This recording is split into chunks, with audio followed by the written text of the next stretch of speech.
بسم الله الرحمن الرحيم والصلاة والسلام على أشرف المرسلين. Salam alaikum, bonjour tout le monde. Dans cette vidéo, je vais partager avec vous la suite du cours codage source et codage canal. Donc, on va terminer. Nous sommes à la page de codage source, la suite de l'exemple. Donc, nous avons une suite typique de 30 symboles dont la source est codée ainsi. Nous avons ABA égale 101. 3 fois 1, 0. B2A, c'est 1, 1, 0. 3 fois A, 0. BAB, c'est 3 fois 1, 0, 1. 3 fois 1, 0. 3 fois A, 0.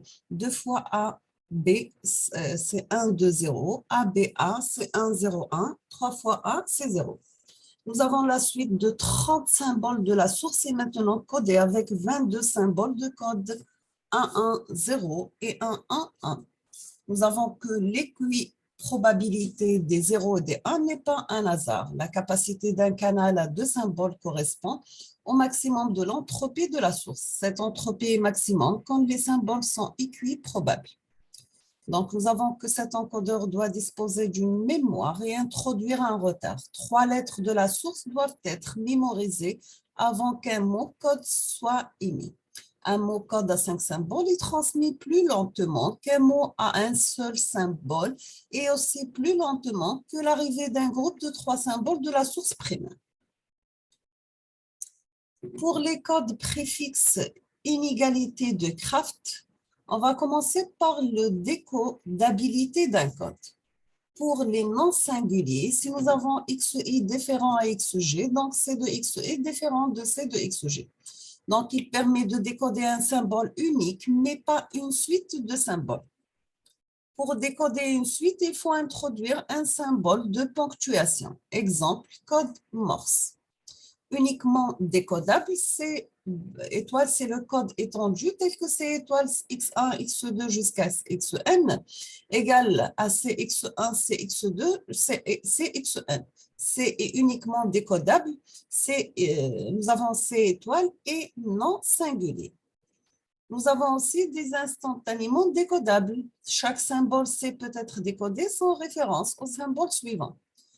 Pour des conditions fixes, aucun mot code ni le préfixe d'un autre mot code.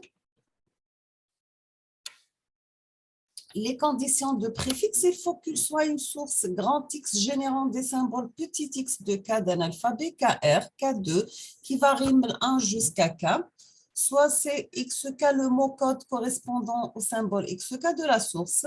CXK, c'est la longueur 1K, peut s'écrire CXK égale à CK1, CK2, c'est jusqu'à K,1K.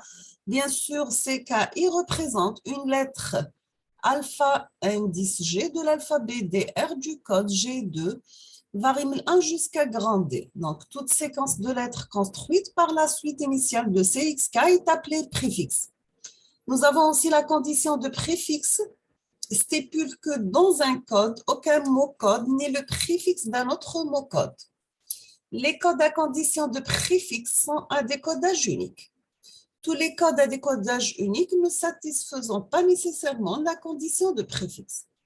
La condition de préfixe permet de reconnaître la fin d'un mot code, donc un décodage sans retard pour les codes instantanés. Maintenant, on va voir la construction d'un code à préfixe. Un code préfixe DR peut être représenté par un arbre DR dont les feuilles sont les mots du code. Nous avons CX1 égale alpha 1, alpha 1, alpha 1, ainsi de suite. C de XI, c'est alpha 1 jusqu'à alpha D. On arrive à CXG qui est égal à alpha 1, alpha 2, etc. Ainsi de suite jusqu'à la structure d'arbre alpha 1, alpha 1, alpha 1, alpha D, alpha 1, alpha 2, alpha 3 et alpha D. Quelles sont les propriétés des codes préfixes? Bien sûr, pour tout code préfixe qu'un mot sur un alphabet de des symboles dont les mots codes ont pour longueur N1, N2, Nk, ces entiers satisfaisant, la somme varie de 1 jusqu'à K varie de 1 jusqu'à grand K, D à la puissance N moins N, indice K inférieur ou égal à 1. Inversement, étant donné des entiers N1, N2 jusqu'à Nk qui satisfaisant cette inégalité, on peut construire un code préfixe dont les mots codes ont ces longueurs. Inégalité de Kraft, la preuve, soit n max la longueur du mot le plus long du code. On considère l'arbre DR du profondeur n max. Les feuilles au niveau n max sont soit des mots code 1, des descendants de mots code 2 ou aucun des deux. Un mot code de longueur 1K a d à la puissance n max moins 1K descendant. La condition de préfixe implique que l'ensemble de ces descendants doit être disjoint pour tous les mots codes.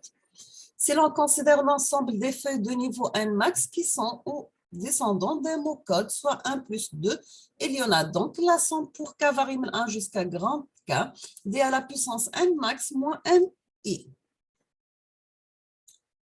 Toujours avec égalité de Kraft, la preuve, nous avons cet ensemble 1 plus 2 de feuilles étant descendants des mots codes et évidemment inclus dans l'ensemble 1 plus 2 et 3 de toutes les feuilles de niveau n max. Donc, on obtient la somme pour k varie 1 jusqu'à grand K, d à la puissance n max moins 1k, soit inférieur ou égal à d à la puissance n max. Et en divisant par d à la puissance n max, on obtient bien l'inégalité de Kraft, donc la somme de k varie 1 jusqu'à grand K, de d à la puissance moins 1, k, soit inférieur ou égal à 1. Pour le codage et l'optimisation, nous avons la recherche d'un bon code pour une source caractérisée par une probabilité P de X peut être vue comme un problème d'optimisation sous contrainte, trouver les entiers N1, N2 jusqu'à Nk. Donc, minimiser N bar qui est égal à la somme de B de X, N de X, sous contrainte de que la somme sur I de D à la puissance moins I soit inférieure à 1, en négligeant la contrainte de longueur entière et en assumant l'égalité pour la contrainte, on applique la méthode de Lagrange. Donc, j'ai la somme de P de X, Nx, plus lambda, la somme de D à la puissance moins Nx sur X. On va faire la dérivée de G par rapport à Nx. On obtient P de X moins lambda D à la puissance moins X log de D qui est égal à 0. Donc, on obtient D à la puissance moins X est égal à P de X sur lambda log D.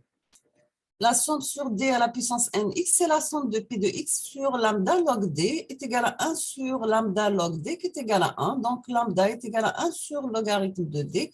Donc, P de X égale à D à la puissance moins N de X et N de X égale à moins log D P de X.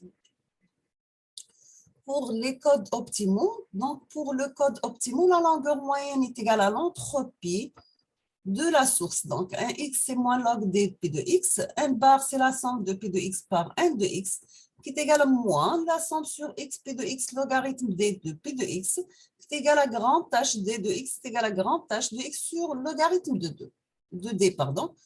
On va faire un petit exemple. Rappel, pour l'alphabet x égale à 1, 2, 3, 4, l'alphabet binaire 0, 1. Les probabilités x1 égale à 1 demi, x2 c'est 1 sur 4. Quelle est la probabilité pour x3 et x4? Donc pour n1 c'est moins log 2 de 1 demi, pour n2 c'est moins log 2 de 1 sur 4 qui est égal à 2. n3 c'est moins log de, quelle est la probabilité? Moins 4 la même chose, égal à 3. Donc, on obtient C de 1 égale à 0, C de 2 égale à 1, 0, C de 3 égale à 2 fois 1, 0, C de 4 égale à 3 fois 1. Donc, n bar, c'est la somme de P de x par n de x qui est égal à 1,75, qui est égal à grand H de x. Maintenant, on va voir le théorème de Shannon. Donc, en pratique, on peut négliger la contrainte n de x entier. Il est donc souvent impossible d'atteindre l'optimum. Cependant, on peut prouver qu'il est possible de s'en rapprocher. C'est grand H de x, c'est l'entropie de la source. Donc, on obtient n bar compris entre grand H de x sur log d et grand H de x sur log d plus 1. Si les symboles de la source sont groupés L par L avant le codage, donc on obtient n bar compris entre grand H de x sur log d et grand H de x sur log d plus 1 sur grand L. Théorème de Shannon, la preuve, c'est, on a vu précédemment que pour un code optimal, n bar c'est égal à grand H d de x. Pour un code non optimal, nous avons n bar doit être supérieur à grand H d de x. Pour prouver l'autre égalité, on construit un code avec les longueurs nx égale logarithme de d de 1 sur p de x. Nous avons que ces longueurs permettent de construire un code préfixe vu qu'elles satisfaisent l'inégalité de Kraft. Bien sûr, qui est égal à la somme de P de x sur x égale à 1. Donc, par ailleurs, on obtient n de x compris entre log d de 1 sur P de x et log d de 1 sur P de x plus 1. Ce qui donne en moyenne pondérée par P de x un bar compris entre grand H de x et grand H de d de x plus 1. Bien sûr, si cette bande supérieure n'est pas satisfaisante, on peut l'améliorer en groupant les bandes L par L. On définit un nouveau code C étoile pour coder les séquences X1, X2 jusqu'à XL avec des mots codes de longueur N étoile de X. Bien sûr, qui satisfaisant les conditions suivantes. Pour l'exemple 3, nous avons X bar égale à AB, P de A égale à 0,2, P de B égale à 0,8, grand H de X égale à 0,72. Un symbole à la fois, donc nous avons à grand H de X égale à 0,72, égal à N égale à 1, inférieur à 1,72, donc on obtient grand H de X plus 1. Deux symboles à la fois, donc on obtient grand HX plus 1 demi. Trois symboles à la fois, c'est grand HX plus 1 sur 3. Maintenant, on va voir les codes de Fano et Hoffman. Le code binaire respectant 1 de x égale logarithme 2 de 1 sur p de x. Voici l'algorithme, c'est bien ordonner les symboles de la source dans l'ordre des probabilités, groupés en deux ensembles d'égales probabilités séparés avec 0 et 1. Diviser chaque ensemble en deux sous-ensembles séparés avec 0 et 1. Continuer jusqu'à chaque sous-ensemble ne contient qu'un seul symbole de source. Exemple, source avec 8 symboles A, B jusqu'à H, P de A égale à 0,1, P de B égale à 0,18, P de C égale à 0,4, P de D égale à 0,05, P de E égale à 0,06, P de F égale à 0,1, P de G égale à 0,07, P de H égale à 0,04. L'entropie de cette source sans mémoire, c'est bien sûr grand H égale à 2,55 bits par symbole. Voici le code de Fano, donc grand A égale à 0,1, C égale à 0,4. Grand B égale à 0,18, B égale à 0,18, donc c'est 0. Deuxième, c'est 0,1. 1, 3, 1, 0, 1, 0, 1. 2 fois 1, 0. 2 fois 0, 2 fois 1, 0, 1. 3 fois 1, 3 fois 1 et 1, 0. Et 4 fois 1, bien sûr, pour les différentes valeurs de A, B, C, D, E, F, G et H.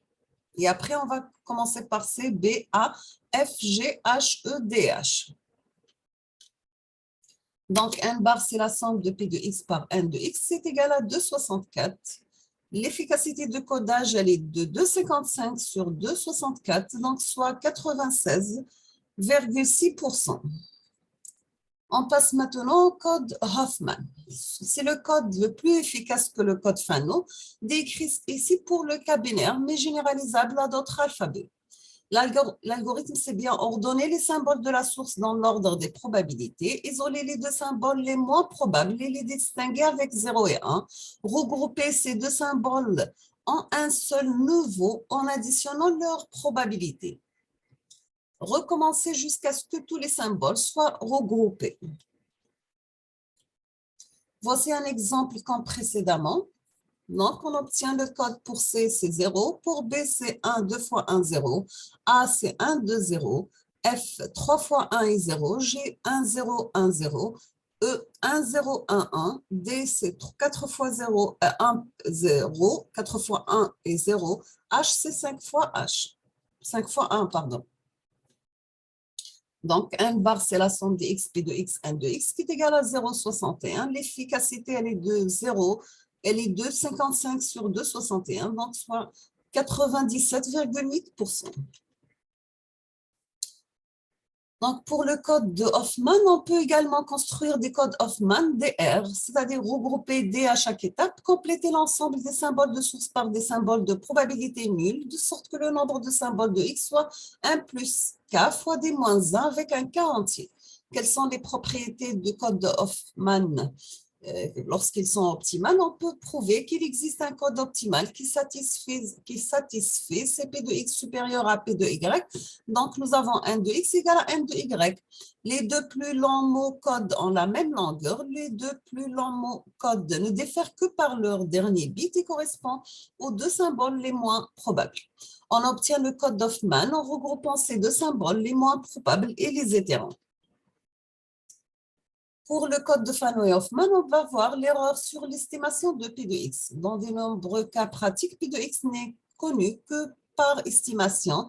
Quel est l'effet de coder une source Px avec un code optimisé pour Q de x? Donc, nous avons la formule de n de x, la formule de n bar.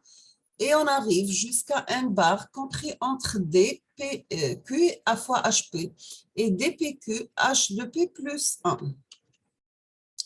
Pour la détection et correction des erreurs, donc quelle que soit la qualité d'une ligne de transmission, la probabilité d'apparition des erreurs, elle est non nulle. Pour certains types de transmission des erreurs groupées, pouvant apparaître par exemple à cause des parasites électromagnétiques pour les transmissions sur paire torsade et non blindée, conditions atmosphériques pour les transmissions par satellite. Nous avons aussi la détection et la correction des erreurs est fondée sur l'utilisation d'une information redondante transmise avec l'information utile. L'ajout de cette information redondante est obtenu par recodage.